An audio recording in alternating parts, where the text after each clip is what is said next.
ಆಳುವ ಕೆಲಸ ನಮ್ಮದು ಎನ್ನುತ್ತಿವೆಯೇ ಈ ಎರಡು ಸಮುದಾಯ? ಜನಸಂಖ್ಯೆಗೆ ಅನುಗುಣವಾಗಿ ಎಷ್ಟು ಸಮುದಾಯಕ್ಕೆ ನ್ಯಾಯ ಸಿಕ್ಕಿದೆ? ರಾಜ್ಯದಲ್ಲಿ ಅತಿ ಕಡಿಮೆ ಜನಸಂಖ್ಯೆ ಇದ್ರೂ ಹೆಚ್ಚು ಶಾಸಕರಾಗಿದ್ದಾರಾ?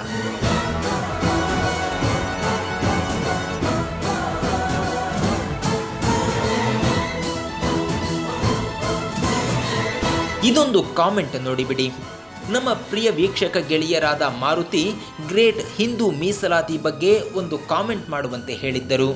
ನಾವೀಗ ಹೇಳೋಕೆ ಹೊರಟಿರೋದು ಡಾಕ್ಟರ್ ಬಾಬಾ ಸಾಹೇಬ್ ಅಂಬೇಡ್ಕರ್ ಕೊಟ್ಟ ಮೀಸಲಾತಿ ಅನ್ನೋ ನ್ಯಾಯದ ಪಾತ್ರೆಯ ಬಗ್ಗೆ. ಮುಖ್ಯವಾಗಿ ಯಾವ ಸಮುದಾಯ ಎಷ್ಟು ದೊಡ್ಡದಿದೆ, ಆದರೆ ಆ ಸಮುದಾಯಕ್ಕೆ ಸಿಕ್ಕ ನ್ಯಾಯ ಎಷ್ಟು ಅನ್ನೋದನ್ನು ತೋರಿಸ್ತೀವಿ. ಅದಕ್ಕೂ ಮುನ್ನ ಕರ್ನಾಟಕ ಸ್ಟುಡಿಯೋ ಸಬ್ಸ್ಕ್ರೈಬ್ ಮಾಡಿ, ಪಕ್ಕದಲ್ಲೇ ಇರೋ ಬೆಲ್ ಐಕಾನ್ ಒತ್ತಿ.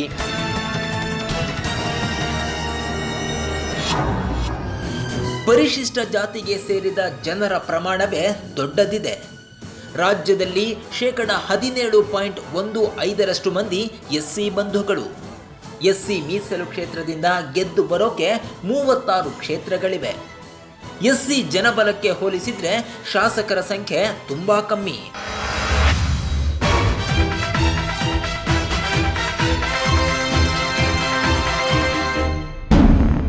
ಪರಿಶಿಷ್ಟ ಪಂಗಡದ ಜನ 5ನೇ ಅತಿ ದೊಡ್ಡ ಸಮುದಾಯವಾಗಿದೆ. ಎಸ್ಟಿ ಸಮುದಾಯ ರಾಜ್ಯದ 6.95% ದೊಡ್ಡದು. ಎಸ್ಟಿ ಮೀಸಲು ಕ್ಷೇತ್ರಗಳು ಅಂತ ಇರೋದು ಕೇವಲ 15. ಪರಿಶಿಷ್ಟ ಪಂಗಡದ ಜನಸಂಖ್ಯಾ ಬಲಕ್ಕೆ ಈ ಸಂಖ್ಯೆ ಕಡಿಮೆ.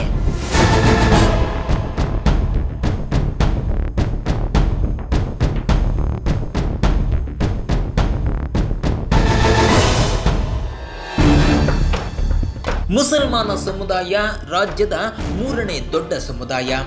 ರಾಜ್ಯದ ಒಟ್ಟು ಜನಸಂಖ್ಯೆಯಲ್ಲಿ 12.27% ಮುಸಲ್ಮಾನರಿದ್ದಾರೆ. ಇಷ್ಟು ಪ್ರಮಾಣದ ಜನಸಂಖ್ಯೆಗೆ ಕನಿಷ್ಠ 27 ಶಾಸಕರು ಇರಬೇಕಿದೆ. ಆದರೆ 2018ರಲ್ಲಿ ಗೆದ್ದ ಮುಸಲ್ಮಾನ ಶಾಸಕರ ಸಂಖ್ಯೆ ಕೇವಲ 11. ಮುಸಲ್ಮಾನರಿಗೆ ಅಧಿಕಾರ ಹಂಚಿಕೆಯಲ್ಲಿ ಅನ್ಯಾಯವಾಗಿದೆ.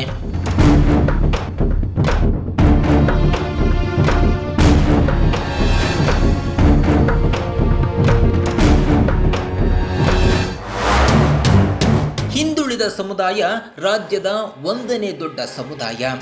ರಾಜ್ಯದ ಒಟ್ಟು ಜನಸಂಖ್ಯೆಯಲ್ಲಿ 43.84% ಹಿಂದುಳಿದವರಿದ್ದಾರೆ. ಕುರುಬ, ಈಡಿಗ, ಉಪ್ಪಾರ, ಗಾಣಿಗ ಹಲವು ಜಾತಿಯ ಜನರಿದ್ದಾರೆ. ಇಷ್ಟು ಪ್ರಮಾಣದ ಜನಸಂಖ್ಯೆಗೆ ಕನಿಷ್ಠ 54 ಶಾಸಕರು ಇರಬೇಕಿದೆ. ಆದರೆ 2018ರಲ್ಲಿ ಚುನಾವಣೆಯಲ್ಲಿ ಗೆದ್ದಿದ್ದು ಕೇವಲ 37 ಶಾಸಕರು. ಹಿಂದುಳಿದವರ ಜನಸಂಖ್ಯಾ ಬಲಕ್ಕೆ ಇನ್ನೂ 17 ಶಾಸಕರು ಗೆಲ್ಲಬೇಕಿತ್ತು.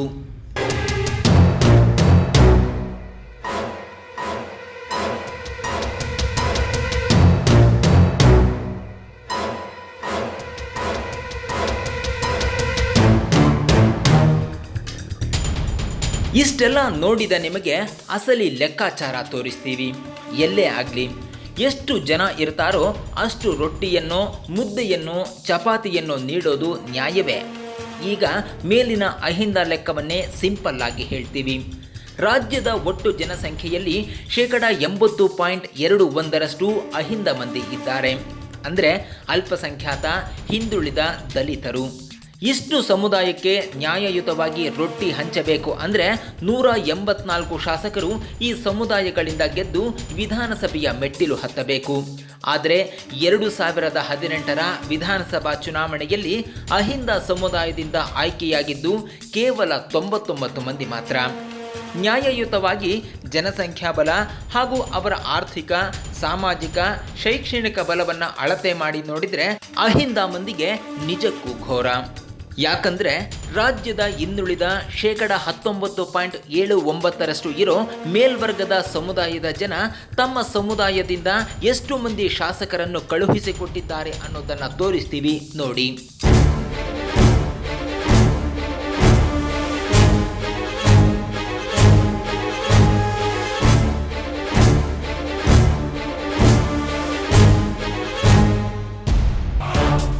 80% ಜನಸಂಖ್ಯೆಗೆ 99 ಶಾಸಕರು, 20% ಜನಸಂಖ್ಯೆಗೆ 125 ಶಾಸಕರು.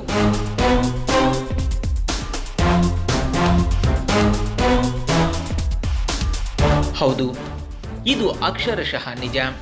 2018ರ ರಾಜ್ಯ ವಿಧಾನಸಭಾ ಚುನಾವಣೆಯ ಫಲಿತಾಂಶವನ್ನು ಜಾತಿವಾರು ನೋಡಿದರೆ ಅಸಲಿ ಲೆಕ್ಕಾಚಾರ ಅರ್ಥವಾಗುತ್ತದೆ.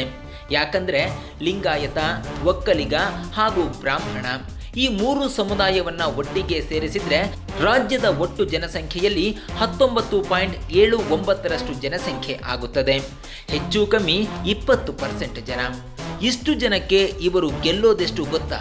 ಕನಿಷ್ಠ 100ರಿಂದ 120. ನೀವೇ ಹೇಳಿ. 80ರಷ್ಟಿರೋ ಅಹಿಂದಕ್ಕೂ 100 ಸ್ಥಾನ, 20ರಷ್ಟಿರೋ ಒಕ್ಕಲಿಗ, ಲಿಂಗಾಯತ, ಬ್ರಾಹ್ಮಣರಿಗೂ 100 ಸ್ಥಾನವೇ. ಇದ್ಯಾವ ಸೀಮೆಯ ನ್ಯಾಯ ಅಂತೀರಾ? ಇದೇ ಕಾರಣಕ್ಕೆ ನೋಡಿ ಮೀಸಲಾತಿ ಅನ್ನೋ ಬ್ರಹ್ಮಾಸ್ತ್ರ ಇದ್ದಷ್ಟು ಒಳ್ಳೆಯದು. ಯಾಕಂದರೆ ಎಲ್ಲ ಸಮುದಾಯದ ಜನ ಒಕ್ಕಲಿಗ, ಲಿಂಗಾಯತ, ಬ್ರಾಹ್ಮಣರಷ್ಟು ಓದಿಕೊಂಡಿಲ್ಲ, ರಾಜಕೀಯ ಪ್ರಜ್ಞೆಯೂ ಮೂಡಿಲ್ಲ. ಯಾಕಂದರೆ ಖುದ್ದು ಬಿಜೆಪಿ ಮಂದಿ ದಲಿತ, ಹಿಂದುಳಿದವರನ್ನು ನೀವು ಸಹ ಹಿಂದೂ ಧರ್ಮೀಯರು ಅಂತಾರೆಯೇ ವಿನಃ ನೀವು ಸಿಎಂ ಆಗಬೇಕು, ನೀವು DCM ಆಗಬೇಕು ಅಂತ ಆ ಸ್ಥಾನಗಳಲ್ಲಿ ಕೂರಿಸೋದಿಲ್ಲ. ಸದ್ಯ ನಾಯಕ ಸಮುದಾಯದ ಬಿ ಶ್ರೀರಾಮುಲು ಅವರಿಗೆ ಬಿಜೆಪಿ ಮಾಡಿರೋ ಅನ್ಯಾಯ ತಾಜಾ ಉದಾಹರಣೆ. DCM ಮಾಡ್ತೀವಿ ಅಂತ ಮಾತು ಕೊಟ್ಟಿದ್ದ ಖಾತೆಯನ್ನು ಕಿತ್ತುಕೊಂಡು ನೀನು ಅಸಮರ್ಥ, ದಡ್ಡ ಅನ್ನೋ ಸಂದೇಶವನ್ನು ಪರೋಕ್ಷವಾಗಿ ಬಿಜೆಪಿ ನಾಯಕರು ನೀಡಿದ್ದಾರೆ. ಹಾಗಿದ್ರೆ 2018ರ ವಿಧಾನಸಭಾ ಚುನಾವಣೆಯಲ್ಲಿ ಈ 19.79ರಷ್ಟಿರೋ ಸಮುದಾಯದ ಜನ ಗೆದ್ದಿದ್ದೆಷ್ಟು? ಅವರ ಜನಸಂಖ್ಯೆಗೆ ಅನುಗುಣವಾಗಿ ಇರಬೇಕಾದ ಶಾಸಕರ ಸಂಖ್ಯೆ ಎಷ್ಟು ಅನ್ನೋದನ್ನು ತೋರಿಸ್ತೀವಿ ನೋಡಿ.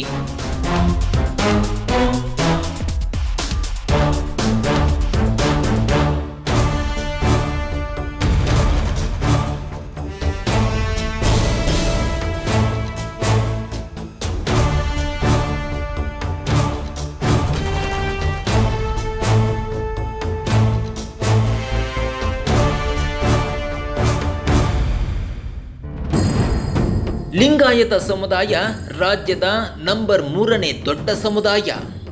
ರಾಜ್ಯದ ಒಟ್ಟು ಜನಸಂಖ್ಯೆಯಲ್ಲಿ 9.65% ಲಿಂಗಾಯತರಿದ್ದಾರೆ. ಇಷ್ಟು ಪ್ರಮಾಣದ ಜನಸಂಖ್ಯೆಗೆ ಕನಿಷ್ಠ 22 ಶಾಸಕರು ಇರಬೇಕಿದೆ. ಆದರೆ 2018ರಲ್ಲಿ ಚುನಾವಣೆಯಲ್ಲಿ ಗೆದ್ದಿದ್ದು ಭರ್ತಿ 58 ಶಾಸಕರು.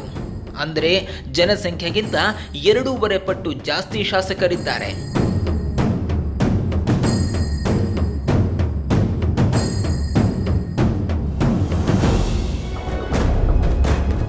ಒಕ್ಕಲಿಗ ಸಮುದಾಯ ರಾಜ್ಯದ ನಂಬರ್ 4ನೇ ದೊಡ್ಡ ಸಮುದಾಯ. ರಾಜ್ಯದ ಒಟ್ಟು ಜನಸಂಖ್ಯೆಯಲ್ಲಿ 8.02% ಒಕ್ಕಲಿಗರಿದ್ದಾರೆ.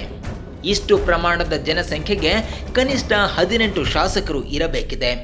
ಆದರೆ 2018ರಲ್ಲಿ ಚುನಾವಣೆಯಲ್ಲಿ ಗೆದ್ದಿದ್ದು ಭರ್ತಿ 42 ಶಾಸಕರು. ಅಂದರೆ ಜನಸಂಖ್ಯೆಗಿಂತ 3 ಪಟ್ಟು ಜಾಸ್ತಿ ಶಾಸಕರಿದ್ದಾರೆ.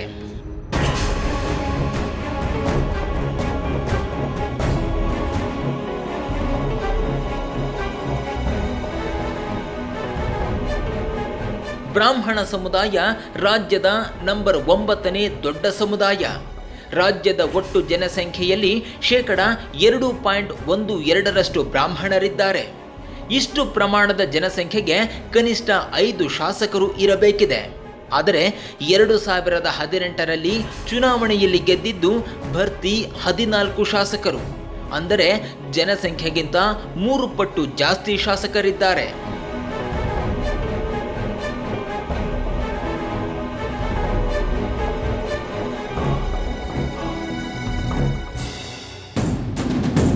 ಯಾಕಾಗಿ ಪ್ರತಿ ಸಲ ಹಿಂದುಳಿದ ಮಂದಿ ಒಂದಾಗಿ ಅಂತ ಹೇಳುತ್ತೇವೆ ಗೊತ್ತಾ?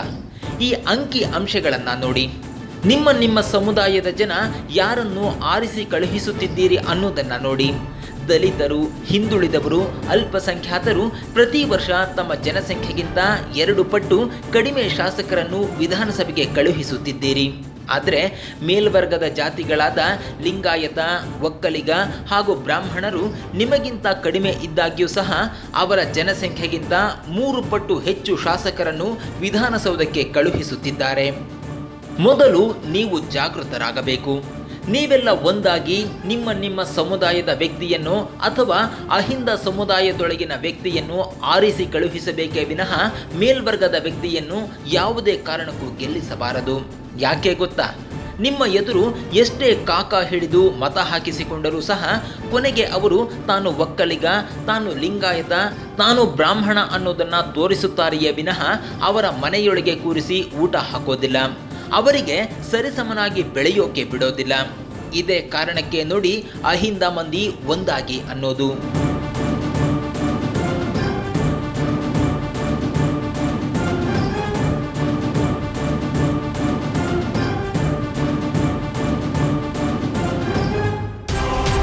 ಶೇಕಡ 80ರಷ್ಟು ಜನಸಂಖ್ಯೆ ಇದ್ದರೂ ಅಹಿಂದ ಸಿಎಂ ಕೇವಲ 4 ಮಾತ್ರ.